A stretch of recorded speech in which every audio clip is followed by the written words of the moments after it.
Assalamualaikum warahmatullahi wabarakatuh. Salam sejahtera buat kita semua. Perkenalkan, nama saya Awal Noprianto Bahaswan. Saya merupakan salah satu dosen pada Fakultas Ekonomi Universitas Sulawesi Barat. Pada video kali ini, saya akan menjelaskan pernyataan diri dosen, unjuk kerja Tridharma bidang pengajaran yang meliputi konsep delivery, interaction, and assessment. Video ini pun dibuat dalam rangka mengikuti gelombang pertama Serosmart tahun 2023. Mata kuliah yang akan saya bawakan pada kali ini adalah mata kuliah Ekonomi Pembangunan. Mata kuliah ini merupakan mata kuliah wajib pada program studi manajemen dengan beban SKS berjumlah 3, dilaksanakan pada semester 4, dan sistem perkuliahan ini melalui tatap muka dan online. Adapun capaian pembelajaran mata kuliah ini adalah mahasiswa mampu mengemukakan permasalahan ekonomi pembangunan, teori-teori, model dan kebijakan ekonomi pembangunan, serta ekonomi pembangunan syariah. Adapun deskripsi mata kuliah ini adalah mata kuliah ini membahas tentang konsep dasar pembangunan dan pembangunan ekonomi, pertumbuhan, dan berbagai permasalahan pembangunan di negara berkembang. Permasalahan pembangunan tersebut antara lain keterbatasan faktor produksi, masalah kependudukan, masalah pertumbuhan, pengangguran, urbanisasi, kemiskinan, ketimpangan, distribusi pendapatan, dan lain-lain. Dibahas pula dalam mata kuliah ini adalah peran pemerintah dibandingkan dengan peran pasar, seiring dengan prinsip market friendly approach yang dikedepankan oleh Bank Dunia dalam menggariskan kebijakan pembangunan. Dengan adanya pengalaman pelaksanaan pembangunan dibahas pula masalah pembangunan yang menekankan pada kualitas pertumbuhan. Analisis ekonomika pembangunan ini dititik beratkan pada prinsip efisiensi dan distribusi. Adapun metode pembelajaran pada mata kuliah ini adalah pertama, menggunakan metode ceramah. Pada metode ceramah ini, saya sebagai dosen pengampu mata kuliah Ekonomi Pembangunan akan memberikan seluruh materi melalui media PowerPoint dalam bentuk penyampaian ceramah di depan kelas. Yang kedua adalah diskusi. Saya akan memberikan kesempatan kepada mahasiswa untuk bertanya terhadap mata kuliah yang telah saya bawakan atau materi yang baru saya sampaikan, atau bisa saja diskusi ini saya akan langsung buatkan topiknya atau berikan umpan balik kepada mahasiswa tentang mata kuliah yang akan saya bawa. Yang ketiga adalah pemberian tugas individu maupun kelompok. Pemberian tugas individu ini adalah salah satu contoh bentuknya adalah mereview kembali atau meresume kembali mata kuliah yang telah saya ajarkan. Tugas kelompok adalah saya sebagai dosen pengampu mata kuliah akan memberikan materi-materi kepada setiap mahasiswa untuk membuat PowerPoint dan membuat presentase secara kelompok sesuai dengan tema yang akan mereka bahas. Interaksi pada mata kuliah Ekonomi Pembangunan ini bisa digunakan melalui 3. Yang pertama, diskusi pada saat perkuliahan. Diskusi ini bisa saja dilakukan pada saat presentasi kelompok atau pertanyaan yang saya tanyakan secara tiba-tiba kepada mahasiswa mengenai materi yang telah saya bawakan pada hari ini atau pada minggu lalu, direview kembali. Yang kedua adalah melalui siakat. Siakat pada Universitas Sulawesi Barat ini difungsikan selain untuk interaksi mata kuliah, tapi juga kita bisa interaksi melalui absensi kehadiran setiap mahasiswa pada setiap mata kuliah yang mereka ambil, terutama pada mata kuliah Ekonomi Pembangunan. Yang ketiga adalah melalui WA Group mata kuliah. WA Group mata kuliah ini merupakan inisiasi atau inisiatif dari setiap kelas untuk mengorganisir setiap kelas, setiap mata kuliah, sehingga informasi-informasi mengenai jadwal pertemuan, mengenai deadline tugas bisa kita informasikan melalui WA Group mata kuliah yang telah dibuat sebelumnya dan telah disepakati sebelumnya pada awal kontrak mata perkuliahan. Penilaian dalam mata kuliah ini terdiri atas tugas individu sebesar 20%, tugas kelompok sebesar 20%, ujian tengah semester atau UTS sebesar 30%, ujian akhir semester sebesar 30%, dan kehadiran adalah sebesar 10%. Jika ditotal semuanya akan berjumlah 100%. Sehingga bagi mahasiswa yang mencapai angka tersebut dipastikan akan mendapatkan nilai A dan dia akan lulus pada mata kuliah Ekonomi Pembangunan. Selanjutnya, kita akan melihat rekaman mata kuliah Ekonomi Pembangunan yang dilaksanakan secara online melalui platform Zoom Meeting pada topik mata kuliah Masalah Dasar Ekonomi Pembangunan. Selamat menikmati. Wassalamualaikum warahmatullahi wabarakatuh. Baik, Assalamualaikum warahmatullahi wabarakatuh dan selamat siang. Salam sehat buat kita semua, karena ini merupakan bulan puasa, bulan Ramadan, bertepatan dengan Ramadan. Maka sebelum saya melanjutkan mata kuliah kita ini, saya menyampaikan selamat berpuasa bagi yang berpuasa. Semoga sehat semuanya dan masih tetap semangat mengikuti perkuliahan kita pada siang hari ini. Yang mana perkuliahan kita pada siang ini kita akan lanjutkan mata kuliah Ekonomi Pembangunan. Di sini ada yang tidak puasa? Tidak ada ya, semua puasa. Yang laki-lakinya puasa semua ini? Puasa Pak, puasa. Puasa, oh, alhamdulillah kalau semua puasa. Saya akan lanjutkan pertemuan kita. Bisa kelihatan tampilan di layar kalian? Suara saya jelas dan tampilan layar ini kelihatan? Bisa? Iya Pak, iya. Baik. Bisa Pak. Baik, baik. Baik, terima kasih atas respon kalian. Seperti biasanya, mata kuliah ini saya ambil dari buku Ekonomi Pembangunan edisi ke-9, karangan daripada Michael P. Tudaro dan Stephen C. Smith. Mereka berdua ini dikenal sebagai bapak ekonomi pembangunan modern. Sebenarnya masih banyak lagi buku-buku mengenai ekonomi pembangunan, tetapi dewasa ini semua mata kuliah ekonomi pembangunan, hampir semua di universitas di Indonesia bahkan di dunia menggunakan buku ini sebagai buku wajib bagi mata kuliah ekonomi pembangunan.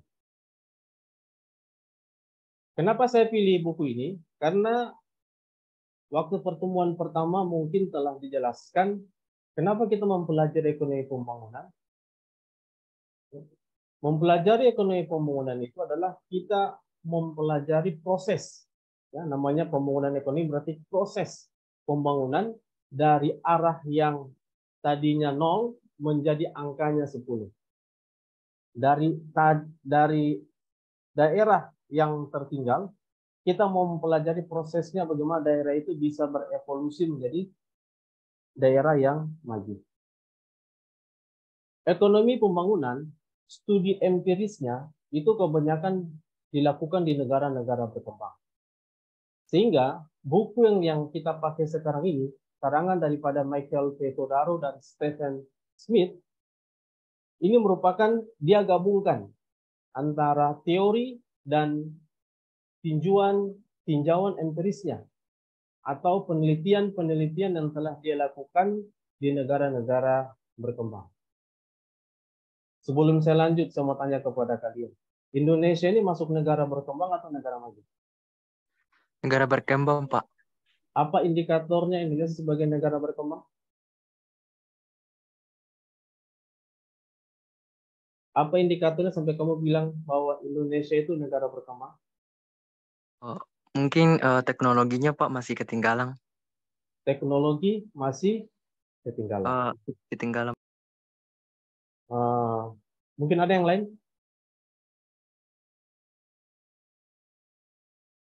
Ada yang lain? Tapi Pak, tingkat pertumbuhan penduduknya tinggi sedangkan pendapatannya rendah, Pak. Tingkat pertumbuhan tinggi sedangkan pendapatannya Pertumbuhan penduduknya, Pak. tingkat pertumbuhan penduduknya tinggi sedangkan pendapatannya rendah. Belum benar, tapi saya kasih, kalau ujian itu saya kasih angka 70. Ya, ada benarnya dan ada juga salah. Mungkin ada lagi yang lain? Tapi Pak, kemiskinan dan angka penganggurannya masih sangat tinggi, Pak. Kemiskinan dan pengangguran tinggi. Ya, right. Ini kalau dalam studi, dalam final test, saya kasih angka 90 lah. Ya, jangan juga 100. Ya, 90 kan juga A kan? Ya. Jangan juga 100. Tidak boleh sempurna sekali nilai kita. Yang cukup sempurna itu adalah Tuhan saja yang sempurna. Betul tidak? Ya, 90 lah. Iya. Baik, saya tanggapi dulu. Tadi teman kalian yang pertama menjawab indikator, dia katakan Indonesia sebagai negara berkembang itu teknologi yang masih jauh daripada negara-negara maju. Sebenarnya, kalau kita mengikuti daripada konsep teori ekonomi pembangunan daripada kaum klasik, ya kaum klasik ini berarti saya katakan Adam Smith dan turunannya. Ya. Kalau Keynes, ya jadi ada klasik, ada Keynes, ada neoklasik, ya jadi ini evolusi daripada ilmu ekonomi itu sendiri. Kalau klasik katakan sebenarnya yang dilihat itu bukan teknologinya, ya teknologi itu dia tidak masuk dalam pada indikator satu negara itu dikatakan maju atau tidak. Nanti setelah neoklasik, berarti klasik yang baru dia masukkan faktor daripada teknologi. Ya sekarang ini kita tahu teknologi itu kira-kira mempermudah pekerjaan kita atau mempersulit pekerjaan kita. Teknologi yang sekarang ini mempermudah kita dalam bekerja, mempermudah kita dalam studi atau mempersulit?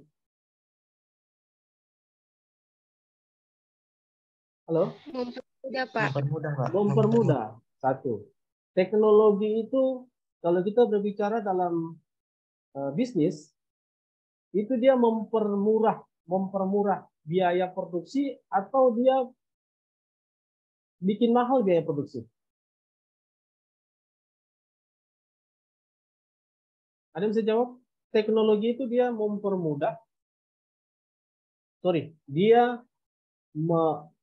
dia menekan biaya produksi atau buat biaya produksi itu semakin tinggi? Teknologi. Ada yang bisa jawab? Kalau kita gunakan teknologi dalam produksi, semakin murah biayanya atau semakin mahal biayanya? Ada yang bisa jawab? Kalau menurut saya, Pak, semakin tinggi. Semakin tinggi. Ada jawaban yang berbeda?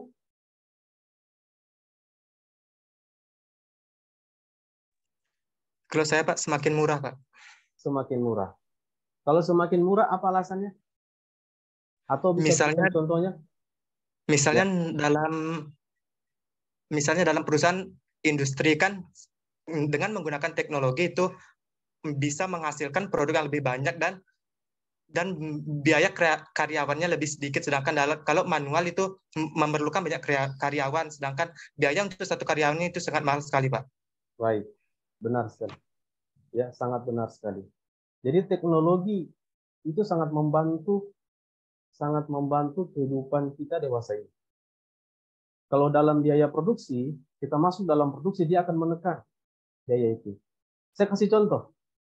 Teman-teman di sini atau adik-adik di sini, anak-anakku di sini,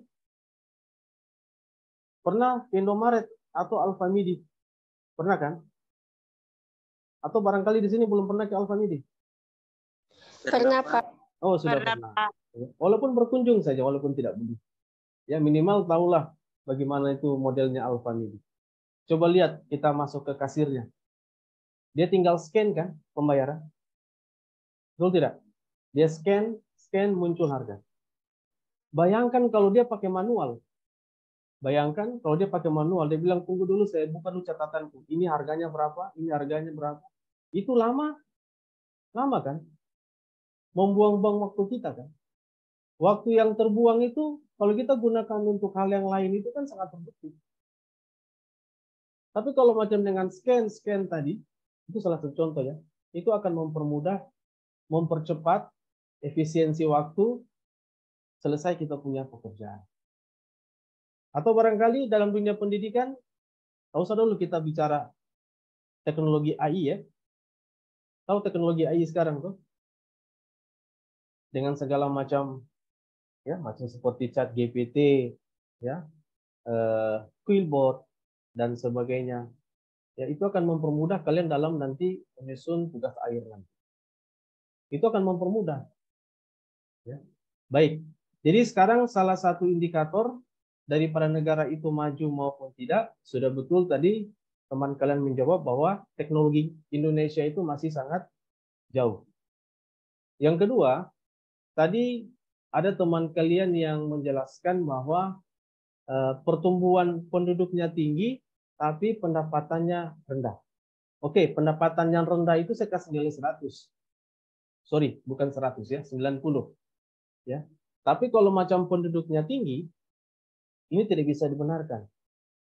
Kenapa? Kita lihat ya. Sekarang penduduk nomor 1 di dunia yang paling banyak ini di mana? Nomor 1. China, Pak. China. Nomor 2?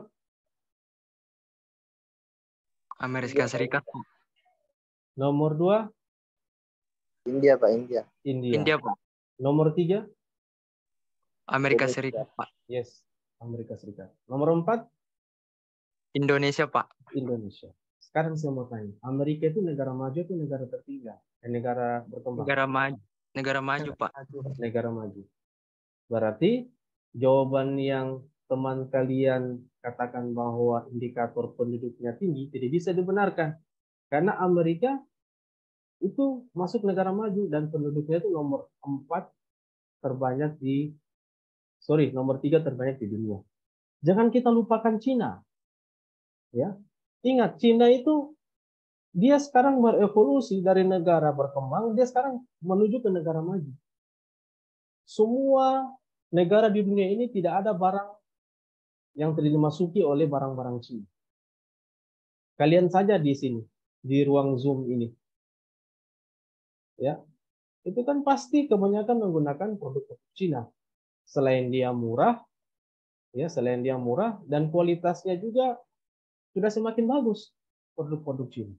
Seperti HP. Ya, HP itu kan kebanyakan yang kita gunakan di kalangan mahasiswa ini kan jarang ada yang pakai iPhone toh. Atau sini ada yang pakai iPhone? iPhone 13, iPhone 14 ada? Tidak ada. Karena saya tahu ini karena ada mahasiswa saya, bimbingan saya yang sudah melakukan survei di Fakultas Ekonomi. Bahwa kebanyakan mahasiswa Fakultas Ekonomi itu pasti menggunakan Oppo, Xiaomi, dan produk-produk HP Cina lain. Betul tidak? Di kelas ini. Ya. Betul, Pak. Sangat betul sekali. Ya, saya berani katakan statement ini karena mahasiswa bimbingan saya buat penelitian akan hal tersebut. Ya, itu Cina. Dia akan berevolusi ke negara maju. Terus yang kedua, pendapatan rendah. Ya, baik, benar sekali. Kalau dia bilang Indonesia merupakan pendapatan rendah, benar sekali. Yang kita ukur itu adalah pendapatan per kapita. Ya, pendapatan per kapita adalah itu rumusnya itu jumlah penduduk dibagi dengan PDB-nya kita. Jumlah penduduk kita bagi dengan pendapatan domestik bruto kita. Dan itu dihitung itu per tahun. Indonesia dia punya PDB sekarang, dia punya pendapatan per kapita sekarang itu per tahun kalau kita rupiahkan itu 49 juta. Ya, 49 juta tiap orang di Indonesia itu mendapatkan pendapatan 49 juta. Baik, terus dulu kita bandingkan dengan Amerika. kita bandingkan dengan Singapura. Singapura itu negara tetangga kita di Asia Tenggara, dia negara maju. Kalian tahu berapa dia punya pendapatan per kapita per orang ya? Pendapatan per kapita per orangnya di Singapura itu 560 juta per tahun. 560 juta per tahun. Kita 40-an juta. Beda jauh tidak? Beda. Kira-kira orang dengan uang 460 juta dengan orang punya uang 40 juta, mana kehidupan yang berkualitas? Saya tanya. Antara orang punya pendapatan 40 juta dan 460 juta, mana dia punya kehidupan yang lebih baik? Tentu saja, kita tidak bisa menutup kemungkinan. 460 juta pasti dia punya kehidupan yang lebih, pasti standar kehidupannya akan jauh lebih baik daripada orang punya pendapatan 40 juta. Bisa dipahami ya? Itu teori konsumsi. Ya. Kita tidak bahas dengan indikator-indikator lain. Tapi dalam teori konsumsi, menurut Keynes, dia katakan bahwa semakin tinggi pendapatannya orang, semakin tinggi juga dia punya konsumsi. Jadi konsumsi itu bukan cuma makan saja ya. Menggunakan motor, menggunakan HP, itu pun konsumsi. Kalian nonton di bioskop, itu juga konsumsi, dan sebagainya. Ya, kalau jumlah penduduk itu bukan merupakan indikator negara itu maju atau berkembang. Kalau pendapatan, ya. Terus berikutnya, tadi teman kalian jawab masalah kemiskinan dan pengangguran, right? Ya, benar sekali. Ya, Amerika, negara-negara maju itu Amerika, Eropa itu bukan tidak ada kemiskinan, tidak ada pengangguran. Di negara-negara maju itu mereka juga punya kemiskinan, mereka juga punya pengangguran, tapi tidak sebanyak di negara-negara berkembang. Ya, mereka punya kemiskinan, mereka punya pengangguran, tapi tidak sebanyak di negara-negara berkembang. Tidak usahlah kita berbicara jauh ke mau melihat kemiskinan, tak usahlah kita lihat jauh di Jakarta atau di sebagainya. Kita lihat saja di Majene. Ya. Kita lihat saja angka kemiskinan di Majene itu sangat tinggi. Ya. Kemiskinan itu dia memperkeruh dalam teori ekonomi pembangunan itu dia bisa memperkeruh keadaan seseorang. Ya, kemiskinan itu bikin orang susah berpikir. Betul tidak? Saya katakan orang miskin itu susah dia berpikir maju. Karena apa? Yang dia pikir besok dia mau makan apa? Yang dia punya berpikir itu bagaimana kebutuhan inferiornya itu bisa terpenuhi dulu, mau makan apa besok. Boro-boro dia mau produktivitas, mau buat ini, mau menciptakan teknologi baru. Boro-boro ke sana. Mau makan besok saja, dia pun masih berpikir, mau makan apa saya besok. Begitu dalam teori, orang miskin itu susah untuk maju. Satu. Terus, pengangguran. Pengangguran itu bukannya orang di Indonesia, pengangguran itu bukan orang tidak punya pendidikan, tidak. Banyak orang yang tamatan S1 pun banyak menganggur. Kenapa? Tidak adanya kesempatan kerja. Ruang kerja kita susah. Lapangan kerja kita susah. Sedangkan tiap tahun Unsulbar saja sekarang 1 tahun itu berapa kali wisuda ya? Sylvia, Unsulbar itu sekarang berapa kali wisuda dalam 1 tahun? 2 kali, Pak. 2 kali. Iya, 2 kali. 1 kali wisuda kan bisa 5 ribuan, Pak. Betul tidak, Sylvia? 5 ribuan. Kalau dua kali, berarti dalam 1 tahun ada 1.000 dari Unsulbar. Orang-orang terdidik keluar yang akan mencari lapangan pekerjaan. Itu dalam 1 tahun. Bagaimana kalau dalam 10 tahun belakangan ini kita kalikan saja? Berarti ada 10.000 tenaga kerja terdidik, angkatan kerja, yang siap mencari pekerjaan. Tapi pertanyaannya, apakah sudah ada lapangan kerja sebanyak itu? Ya, itu baru Unsumbar. Belum lagi kita lihat di Unhas, belum lagi kita lihat nanti di Tadulako, belum lagi kita lihat di UI, UGM dan sebagainya.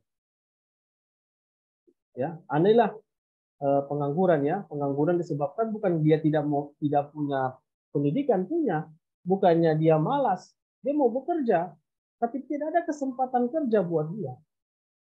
Lapangan kerja kita sangat terbatas. Baik, sehingga pengantar tadi itu membawa kita kepada ini yang akan kita bahas pada hari ini adalah masalah dasar ekonomi pembangunan atau masalah-masalah yang sering terjadi di negara-negara berkembang, termasuk di Indonesia dalam. Masalah yang pertama tadi sudah sempat dijawab oleh teman kalian, kemiskinan, ketimpangan, dan pembangunan. Ya. Kalau kemiskinan, lagi dan lagi kita mengukur kemiskinan itu dengan pendapatan. Ya. BPS telah mengeluarkan garis kemiskinan. Garis kemiskinan kalau Badan Pusat Statistik mendefinisikan orang miskin itu adalah orang yang punya pendapatan dalam per bulan 360.000 ke bawah itu miskin. Orang punya pendapatan 361.000 ke atas itu orang kaya. Bukan tergolong orang miskin. Bukan kaya, bukan tergolong orang miskin. Jadi pertanyaannya 361.000. Kalau dia lebih 50 rupiah saja, ya, dari 361.000 50 rupiah. Bagaimana? Itu masuk orang miskin atau tidak miskin? Lebih 50 saja. Ya, jelas kalau dia cuma lebih 50 rupiah tidak termasuk orang miskin. Ya, karena indikatornya kan pendapatan 361.000 rupiah per bulan. Oke, itu yang pertama. Ketimpangan. Ya, apa itu ketimpangan? Ketimpangan itu adalah perbedaan pendapatan di antara masyarakat. Contohnya bagaimana? Kita lihat dalam kehidupan sehari-hari. Kita lihat di lingkungan kita. Tetangga kita ada rumahnya seperti istana. Di samping kirinya rumah rewok, rumah miskin. Ya, ada samping kirinya juga dia punya rumah sampai 5 mobil. Samping kirinya cuma naik sepeda. Ya, ada lagi yang punya motor sampai 10, tapi samping kirinya tidak punya motor. Pernah lihat fenomena itu dalam kehidupan sehari-hari? Pernah lihat? Sering lihat seperti itu kan? Nah, itulah ketimpangan. Itu masalah ketimpangan. Yang kedua, masalah pertumbuhan penduduk dan pembangunan ekonomi.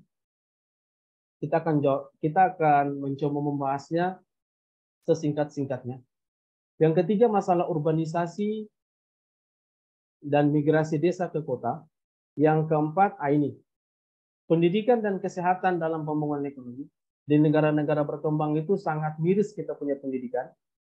Terus yang kelima, transformasi pertanian dan pembangunan daerah. Dan yang keenam, lingkungan dan pembangunan. Kita akan mencoba ini, jangan lupa absen. Link absen ada di kolom komentar ya. Kolom chat maksud saya. Ada lagi pertanyaan? Masalah miskin ini memang ya seperti itu ya. Kira-kira kalian mau jadi orang miskin? Mau tidak kalian habis pelajari ini menjadi orang miskin? Mau tidak? Karena saya sudah tidak mau. Kan? Tidak. Tidak, Pak. Karena bilang begini, ini Pak Awal sudah jelaskan masalah kemiskinan. Maka itu setelah ini saya mau jadi orang miskin, mau? Tidak. Tidak mau kan? Tidak mau. Minta maaf ya bagi orang muslim itu kan Nabi kita telah katakan tangan di atas lebih baik daripada tangan di bawah. Ya. Kita tuh tangan di atas lebih baik daripada tangan di bawah. Artinya kita lebih bagus memberi daripada meminta. Walaupun meminta itu ada juga derajatnya, tapi derajatnya kan lebih bagus derajatnya orang yang memberi. Betul tidak? Ya, maka itu anak-anakku sekalian, saya berharap suatu saat kalian akan menjadi orang yang kaya. Orang yang sukses. Ya, kaya dan sukses. Tapi niat kalian menjadi orang kaya dan sukses itu adalah bisa membantu orang lain. Ya, bukan membodohi orang lain. Kalian suka tidak dibodohi? Tidak. Iya. Perasaan semua orang kan tidak suka dibodohi, maka itu anak-anakku sekalian jangan sampai kalian membodohi orang lain karena dibodohi itu tidak mau. Dibohongi itu kan apa ya, jengkel gitu ya. Kita dibohongi, dikhianati itu kan jengkel. Nah, maka itu apa yang kita rasa tidak enak dalam diri kita jangan kita buatkan sama orang lain.